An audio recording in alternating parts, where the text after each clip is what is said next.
Senator Lindsey Graham joins me now. Senator Graham, you spent a lot of time with Joe Biden. You guys traveled around the world together, maybe 10 years ago or so. Yeah. Have you noticed a difference? Oh, absolutely. So it's not what I think, and I'm a politician. Here's what I think a rule should be. If there's credible evidence that a president is physically or mentally compromised, the president owes it to the country to straighten it out and resolve that doubt. So release the tapes of the 5-hour interview. The special counsel's summary of the interview was unnerving. Every person in the world who's a bad guy read that. I was never more disturbed about our national security after I read that than any time I can remember. Basically says he did it, but no jury would convict him because they don't think he's competent. So I think President Biden, after this statement by the special counsel, not some political hack, owes it to the country to release the tape and take an exam. Senator, you know how the intelligence community works. We now have a 5-hour tape that could just be terminal to the Biden reelection campaign or a second term. They're dangling it over his head. It could be used at any time, released at any moment. Doesn't that put the president in a compromised position?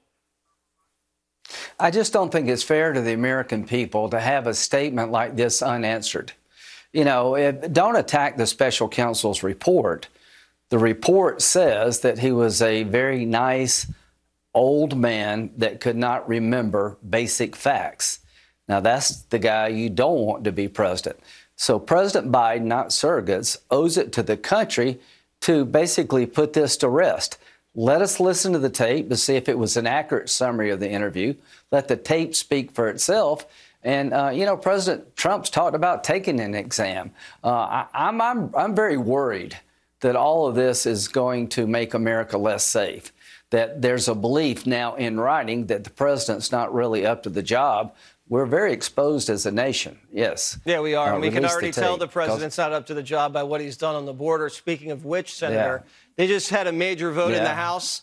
Mayorkas has been impeached in the House just by one vote. I guess they're going to walk these articles at some point over to the Senate. What do you guys do about that in the Senate now if the Democrats control it? Well, they'll probably make a motion to dismiss, and if all the Democrats vote for it, it will never go to trial.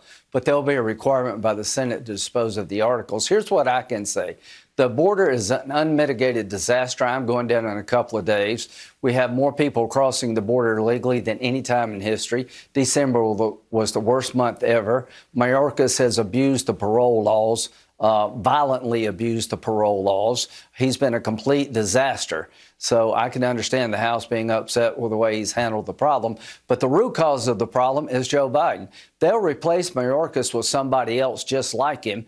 If you really want a secure border, you better fire Biden and hire Trump. That's a good point. Senator Lindsey Graham, tell everybody in South Carolina I said hello, all right? God bless. Hope they don't put you in a straitjacket. Yeah, thanks. They'll try. Thank you, Senator.